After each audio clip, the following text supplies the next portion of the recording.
Olá e bem-vindos mais uma vez ao curso de Metodologia e Didática do Ensino Superior. Essa é a nossa aula de número 4 e nós vamos falar um pouquinho sobre as 6 tendências da educação também para o futuro. Conectando com o tema da aula passada em que nós discutimos um pouquinho sobre a mudança do perfil geracional e também a partir do Millennium Project, entendendo as tendências para educação em 2030, vamos continuar falando um pouquinho sobre as mudanças que estão previstas nas relações de aprendizagem e na forma como a educação se estabelece. Então, como questão inicial, eu gostaria que nós pensássemos um pouquinho sobre o que dizem e como se estabelecem essas 6 tendências da educação no futuro. Nós vamos abordar naturalmente cada uma delas. E como objetivos específicos de aprendizagem, conhecer as 6 tendências da educação e compreender a lacuna que existe hoje entre a educação formal e as necessidades, especificamente as mercadológicas, que nós enfrentamos hoje.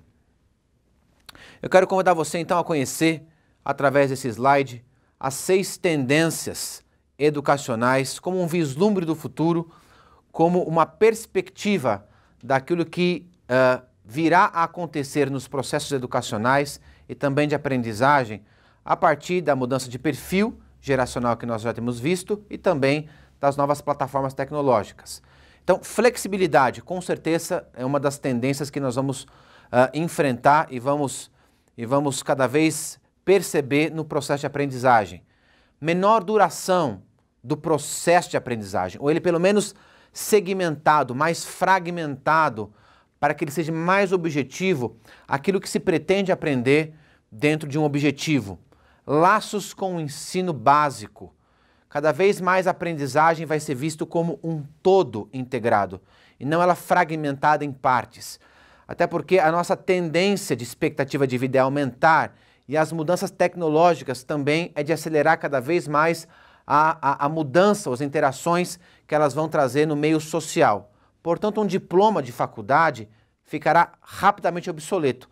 Eu vou precisar automaticamente de reciclagem e de novos conhecimentos para me manter atualizado ao longo de uma carreira mais longa. A tecnologia também terá grande influência e será certamente uma das tendências de influência na educação no futuro. A interdisciplinaridade também é um aspecto importante e fará parte dessas 6 tendências. E o currículo, que vai estar sendo desenvolvido e abordado, também vai sofrer alterações na medida que os anos vão avançando. Vamos entender um pouquinho então cada uma delas, começando com flexibilidade. Hoje no Brasil, nós basicamente conquistamos a nossa formação profissional através das universidades, fazendo um curso de 4 anos, para algumas áreas até mais, mas é um modelo encaixotado, é um modelo único, é um modelo padronizado, que tende a sofrer alterações, que tende a passar por transformações, e nós vamos encontrar em pouco tempo, já temos visto tendências disso, diferentes tipos de escola, escolas técnicas, escolas virtuais. Nós temos hoje uma plataforma internacional chamada Coursera, que é uma plataforma que você pode acessar cursos das melhores universidades no mundo inteiro, a partir do clique do seu mouse, e são cursos 100% gratuitos. Então a tendência é que a educação ela não fique só elitizada, mas ela chegue para as massas e de maneira fácil e acessível. Também o conceito de lifelong learning, que nós já temos falado ao longo do programa, ele vai cada vez mais se solidificar, ou seja, aprender não é para uma fase da vida ou não é só para minha especialização profissional. Aprender faz parte da minha experiência humana e ela faz parte do meu processo de crescimento até de fato que eu cumpra os meus dias e consiga efetivamente corresponder a uma missão de vida, a um projeto de vida através de objetivos pessoais que eu tenho me prontificado a alcançar. Uma segunda tendência que nós já falamos é a menor duração dos cursos. Então, existe uma tendência de os cursos ser cada vez de menor duração, com objetivo ou com profundidade naquilo que se quer aprender. Então, no Brasil, hoje nós temos basicamente no nível superior 3 tipos de formação. O bacharelado, a licenciatura e o tecnólogo. E o tecnólogo hoje dura aproximadamente 2 ou 3 anos, ele corresponde só a 10% das matrículas efetivas no ensino superior, o que é muito mais baixo que outros países, como a China, por exemplo, que tem 50% dos seus alunos em cursos tecnólogos. Ou nos Estados Unidos e países desenvolvidos, que 1/3 da população hoje cursa cursos tecnólogos. E os tecnólogos é uma configuração menor que está direcionada a desenvolver certas competências específicas que se pretende conquistar. E, infelizmente, hoje o curso tecnólogo é visto como um primo pobre da graduação completa. Essa tendência é mudar, ou pelo menos esse conceito, essa perspectiva que nós temos de cursos tecnólogos. E, de fato, o curso tecnólogo será uma opção real para desenvolvimento de competências que se pretende desenvolver ou que se pretende conquistar dentro de um período mais curto de tempo. Como terceira tendência da educação, nós vemos o laço com o ensino básico. Então, como eu falei, o conceito de lifelong learning vai nos permitir entender de que a educação ela tem um processo, desde a nossa pré-escola até, de fato, a nossa velhice. Então, aprender vai fazer parte de todos os estágios ou fases da nossa vida. E, na medida que a tecnologia acelera a sua mudança, é necessário que a gente se atualize com maior frequência. Então, a ideia de entender a aprendizagem não vai estar mais segmentada por um curso de uma boa faculdade, como nós estamos habituados a ver hoje, mas vai ser efetivamente de um plano de desenvolvimento que começa na sua infância e vai até a sua velhice. A quarta tendência vinculada a essa é a tendência tecnológica. Então, a tecnologia vai influenciar a forma de aprender. Então, uma coisa que nós já podemos experimentar hoje é a portabilidade. Você leva conhecimento e leva aprendizagem aonde você estiver.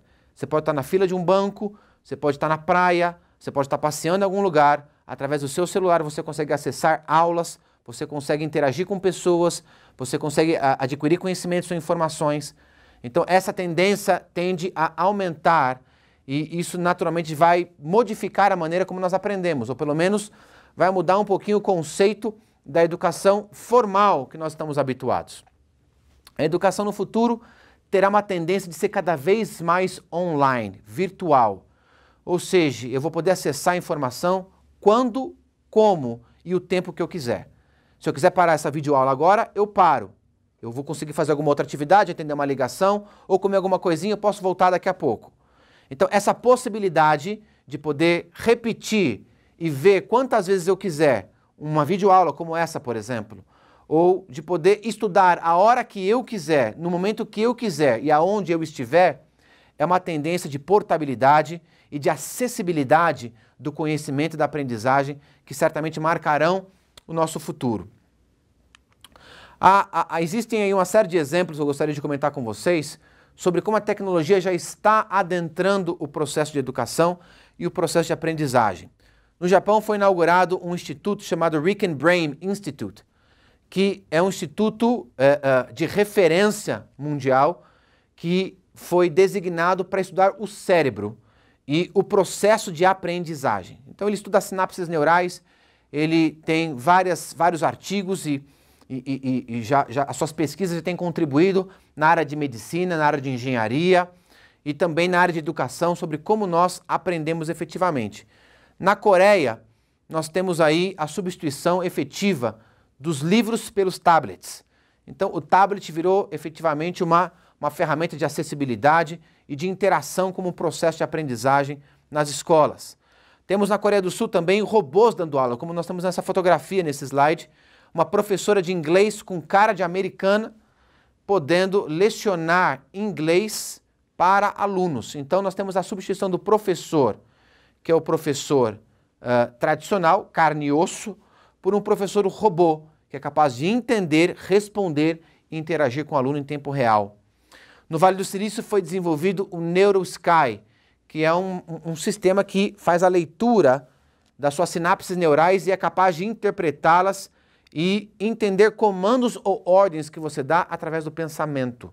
Também o Emotive foi desenvolvido na Austrália com a mesma finalidade. Está aqui um desenho dela, nesse próximo slide. O Emotive tem um logo chamado You Think, Therefore You Can. Ou seja, você pensa, então você pode. Porque através desse mecanismo de leitura de sinapses neurais, ele consegue interpretar e dar comandos àquilo que você pensa. Às vezes eu estou querendo falar alguma coisa, dizer alguma coisa, através das sinapses neurais, esse sistema é capaz de fazer uma leitura e transcrever o que eu estou pensando. Então isso está em desenvolvimento e já temos bons resultados, isso já está presente no nosso sistema hoje de educação. A interdisciplinaridade também é uma tendência e vai continuar se consolidando. Ou seja, o mercado não respeita as regras e os limites de educação que nós temos.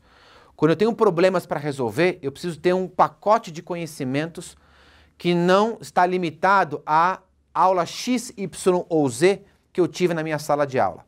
Então, cada vez mais, poder conectar diferentes disciplinas vai fazer parte do processo de crescimento e de desenvolvimento na educação. Isso já é assim nos Estados Unidos. Nos Estados Unidos você tem o que nós chamamos das disciplinas básicas, que são interdisciplinares, e depois você vai para as específicas, que são aquelas que você efetivamente quer se especializar.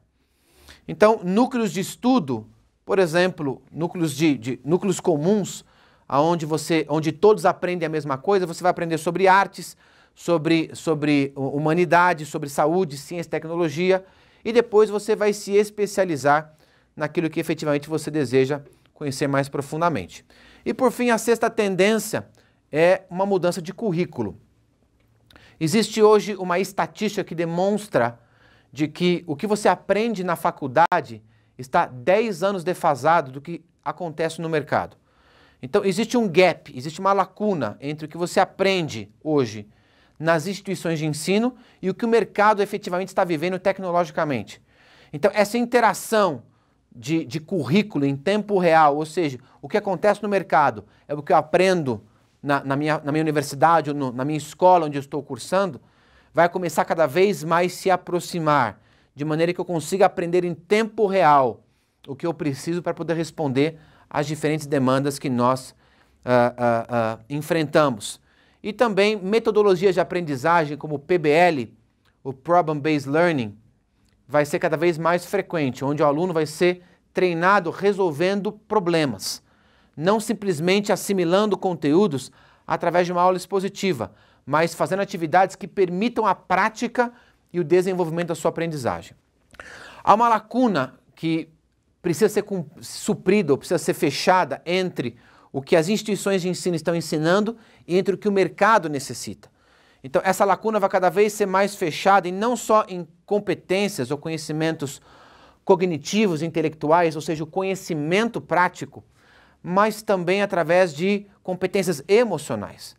Por exemplo, a capacidade de trabalhar em equipe, a capacidade de lidar com conflito e de trabalhar sob pressão, são habilidades que geralmente uma universidade não desenvolve no aluno, mas que são necessárias no dia a dia corporativo. Então, essas habilidades vão começar a ser incorporadas através de problemas reais, através do estímulo de interação entre pessoas, que vai permitir o desenvolvimento dos alunos numa outra velocidade, numa outra profundidade. Eu queria chamar a sua atenção para esse último slide, que foi um fenômeno mundial de um professor indiano chamado Salman Khan. Ele criou o Instituto Khan, que é um fenômeno da educação, onde ele tem milhares de vídeos publicados, seja para ensinar física, álgebra ou até história egípcia. E esses vídeos têm revolucionado a maneira como as pessoas aprendem.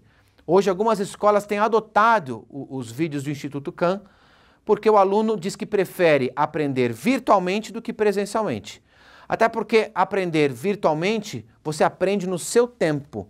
Você assiste o vídeo, repete quantas vezes você quiser e você consegue assimilar aqueles conhecimentos de maneira que você consiga aprender, não de maneira padronizada, como existe aí no nosso modelo tradicional em salas de aula.